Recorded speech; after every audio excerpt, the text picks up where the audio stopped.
Hello guys, ano yung oras? Ano ba matataman? There.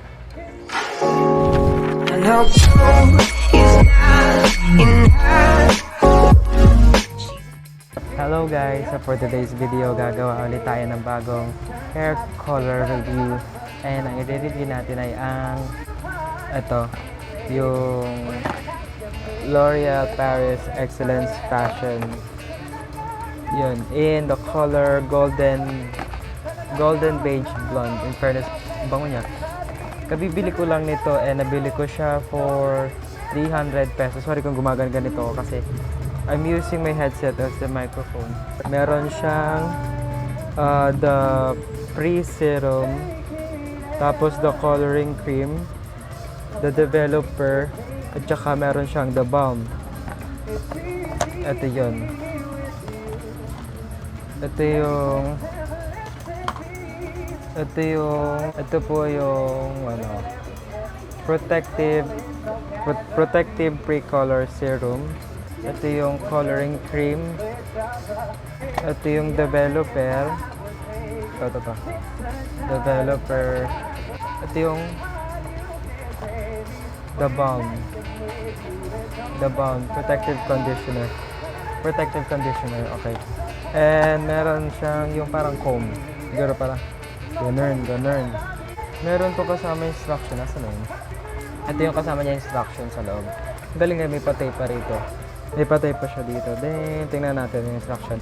Para hindi na tayo mukhang tangi-tanga. Ganun.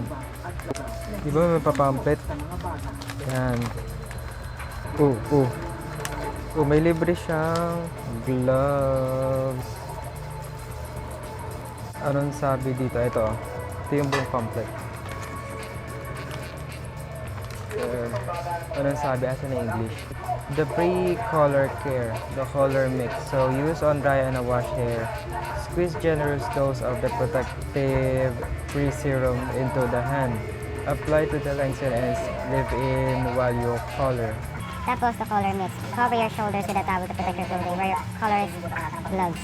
Pour cream colorant into the developer bottle. Replace applicator cup and shake vigorously. Twist out the tip of the cream immediately after mixing to avoid the bottle bursting and damage from the product overflowing. And then you can choose to use the comb applicator on length. Use it by the hair. Option 1, apply all over. So meron siyang option to color touch up. Okay. For natural hair color or coloring colors more than 3 months should be used on dry and washed hair. Apply all over. Step 1 is apply all over. Apply color mixture first to your root and stubble base. Part your hair into small even sections using applicator tip. Then spread it all over your hair. Massage mixture all around until fully saturated. Let it develop for 30 minutes. For your hair to tip of the direct parts, to promote your hair to side over for 5 minutes. Pour and use color mix down the drain, empty and wash away mixture in a natural way. In case your color gets hair, please with damp cotton. Never keep and use mixture disposed. Rinse and condition. Pour a little warm water on the hair and massage gently. Rinse thoroughly under water runs clean. Clear. Evenly spread protective conditioner all over. Massage gently. Leave in hair for 2 minutes. Rinse thoroughly. Protect your color shine. Leave hair seal soft like conditioner. Keep the conditioner for other condition between colorings. Caution. Yun. So, maglalagay daw muna protective face serum. So, ito. Lalagay muna nito.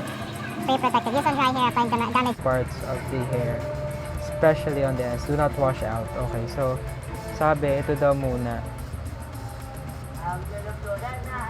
Ito yung tapos lalagay mo siya sa hair. Generous amount daw.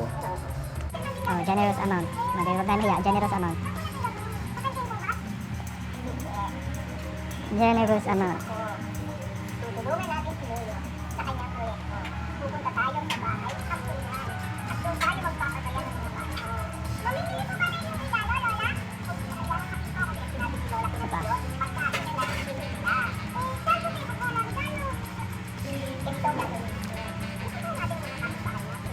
Hindi masira ang buhok. Ito yung mga wala sa sa HBC, wala silang mga ganito. Sa HBC, yung sa glam, wala silang ganito. Kaya parang ang tigas-tigas ng buhok right after mag-color. Even though maganda yung shampoo mo. Pero we'll see. Can't say now, or can't tell now kasi I'm still on the process of moving the color. There.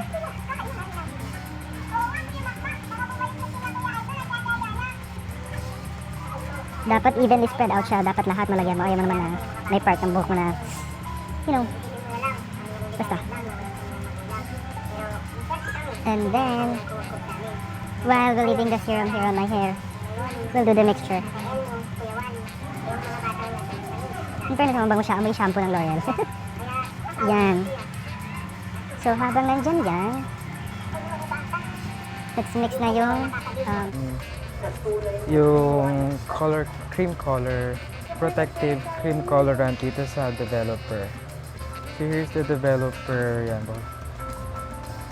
In fairness, mabango yung developer, hindi katulad ng ibang pangkulay. Then itong cream colorant. So after mo daw siyang i-shake, kunyari, shinake ko siya na shinake. Pagkatapos mo mag-stop, talagang the moment na nag-stop ka, i-twist mo na agad yung nasa dulo. Okay. Good instruction. Okay, so we will pour it all. Dapat walang leftover dahil medyo mahal siya. 300 pesos. Ay, ito yung cream colorant ang mabaho. So ayan, nalagay ko na lahat. Tapos shake vigorously daw. Huwag ka mag-i-stop. Dapat shake mo nang i-shake. Shake mo nang i-shake, shake mo nang i-shake. Shake mo nang i-shake. Yan. So tapos ko na siyang i-shake. Palitan na siya nung parang hair comb. Yan. In fairness, di naman siya ganun kabaho, pero we'll see. And syempre, di ko makukulay yung buko mag-isa. So, kukulayan ako with the help of my brother. Ang ganda yung meron siyang ganito.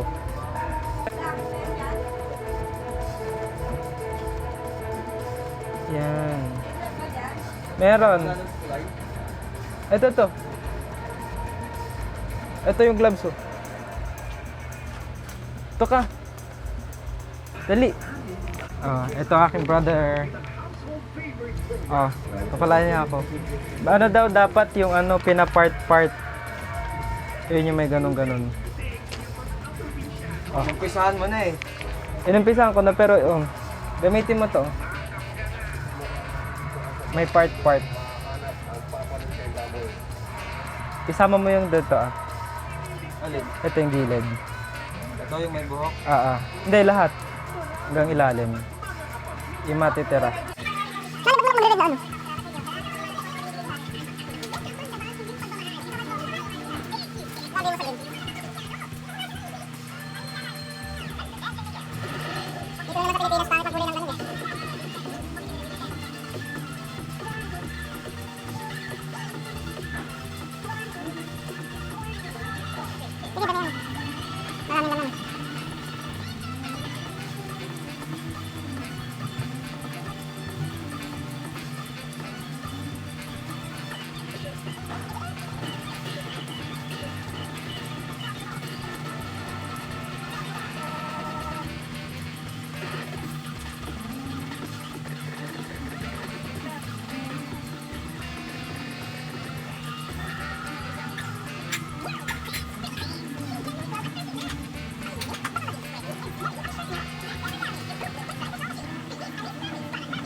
Guys, tapos na. So, sorry, hawak ko yung ito ginagawa kong mic.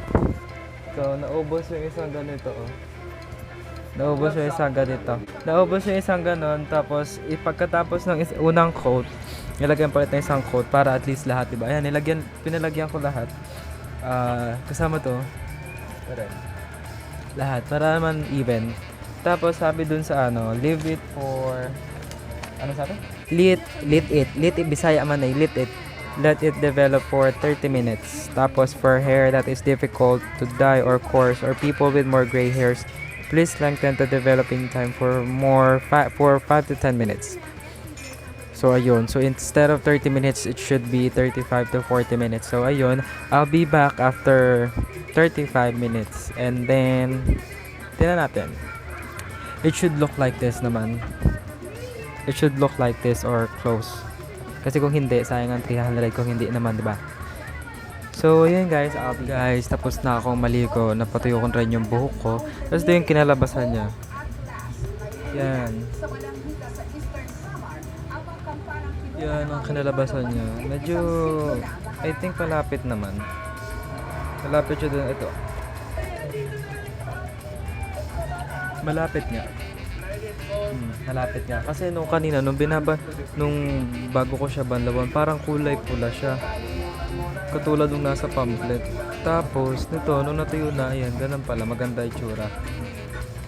Tapos, malambot yung buhok ko, hindi katulad ng ibang pangkulay na imumurahan na ang tigas ng buhok after. Ang ganda ng kulay niya, I swear. Gustuhan ko siya. Ang lambot niya sa buhok. Considering na color black yung hair ko, hindi siya na bleach. Maganda yung kulay niya. So, ayun guys.